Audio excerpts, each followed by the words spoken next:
আসসালামু আলাইকুম। আমি গ্রাম পুলিশ নূর মোহাম্মদ।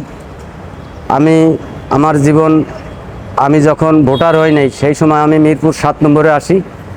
এমপি দাদা শ্রদ্ধেয় কামাল মজুমদার ওখানে আমি সোনালী গার্মেন্টসে চাকরি করি। সেই সময় থেকে দাদার সাথে আমি প্রধানমন্ত্রী মা শেখ হাসিনার বাসায় প্রত্যেক শুক্রবারে আমি মিছিল মিটিং নিয়ে আসতাম।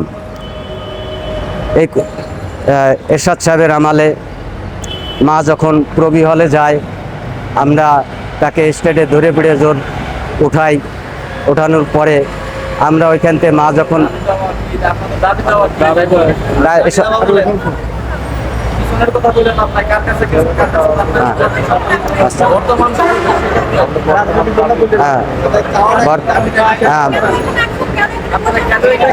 আসছি আমাদের জাতীয়করণ করার জন্য, আমরা জাতীয়করণ চাই। আমরা এই জন্যে আসছি।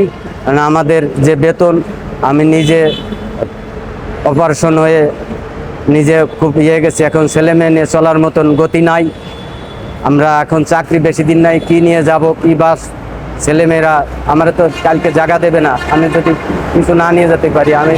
অবস্থা আমার খুব খারাপ, দুর্বল হয়ে গেছি। আমরা এখন যদি আমরা বাড়ি যাওয়ার সময় কিছু পয়সা করি, কিছু না পাই, আমাদের যদি জাতীয়করণ না হয়, তাহলে আমরা বাঁচবো কি নিয়ে ছেলেমেয়ে নিয়ে মানুষ করবো, কীভাবে চলবো? এটাই আমাদের দাবি প্রধানমন্ত্রীর মার কাছে। এই দাবি আমার বক্তব্য।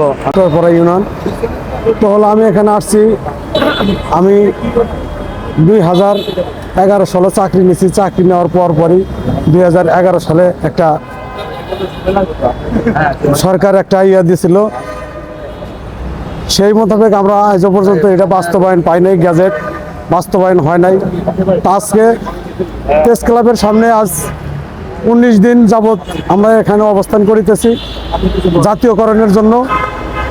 আজও পর্যন্ত সরকারি কোনো দপ্তর থেকে আমাদের এখানে খোঁজ খবর নেওয়া হয়নি। কি বলবো, দুঃখের কথা। আজকে আমাদের কাজীপুর থানাতে আমাদের নাটোরপাড়া ইউনিয়নের একজন দফাদার, উনি দীর্ঘ অনেক দিন যাবৎ চাকরি করে আসতেছে।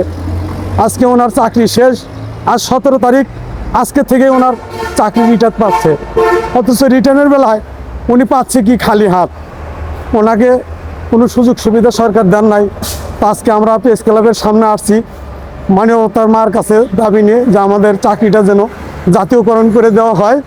এটাই আমাদের চাওয়া পাওয়া। আমাদের ওনার কাছে আর কোনো চাওয়া পাওয়া নেই। আজকে আমরা এই 47,000 গ্রাম পুলিশ বাংলাদেশে, অথচ এই 47,000 গ্রাম পুলিশের সংসার কিভাবে চলে? 6,500 টাকা বেতন। আমরা 6,500 টাকা বেতন দিয়ে আমার সংসারে আমার 5টা ছেলে মেয়ে, আমার মা বেঁচে আছে, আমার বাবা বেঁচে নাই, আমরা মোট 8 জন লোক আমার সংসারে। অথচ আমি 6,500 টাকা বেতন দিয়ে 7 দিনের খানা পিনার ব্যবস্থাই করতে পারি না। আজকে আমার জায়গায় জায়গায় থেকে ঋণ ধার করে নিয়ে খেতে হচ্ছে, আমার সমিতি থেকে নিয়ে খেতে হচ্ছে। আমি চলতে পারিতেছি না, তাই আজকে দেওয়ালে পেট ঠেকে গেছে। আমি আজকে এই প্রেস ক্লাবের সামনে আজ 19 দিন যাবৎ অবস্থান করিতেছি। কোনো সরকারি অধিদপ্তর থেকে এ পর্যন্ত এসে বললো না তোমাদের কি দাবি দেওয়া, বা তোমরা কী জন্য এখানে এসে পড়ে আছো, খায়া না খেয়ে পড়ে আছো। একবেলা খাইতে পারি না, সকালে যদি একটা পরোটা খাইতে যাই তারপরেও মনে করেন যে 30-40 টাকা খরচ হয়ে যায়। আমরা এই সিরাজগঞ্জ থেকে আসছি, আমাদের টাকা নেই, তারপরেও এখানে পড়ে আসছি যে জাতির পিতা বঙ্গবন্ধু শেখ মুজিবুরের কন্যা শেখ হাসিনা আমাদের অবশ্যই ওনার নজরে নেবেন এবং আমাদের জাতীয়করণ করে দিবেন। এই প্রত্যাশা, এই আশা নিয়েই প্রেস ক্লাবের সামনে আজ 19 দিন যাবৎ অবস্থান করিতেছি। বেশি কথা বলতে পারতেছি না। আমার একটা শিশু বাচ্চা, ওনার চিকিৎসার জন্য আমি টাকা সংগ্রহ করতে পারি নাই। সরকারি হসপিটালে নিয়ে গেলেও ওনারা ডিসিশন দিয়ে প্রেসক্রিপশন করে দেয় যে আপনি এই ওষুধগুলো কিনে খাওয়ায়েন। আমি ওষুধগুলো কিনে খাওয়াতে পারি না টাকার অভাবে। মানবতা মার কাছে আমার একটাই দাবি, যে আমাদের চাকরিটা যেন উনি সরকারি করে দেন।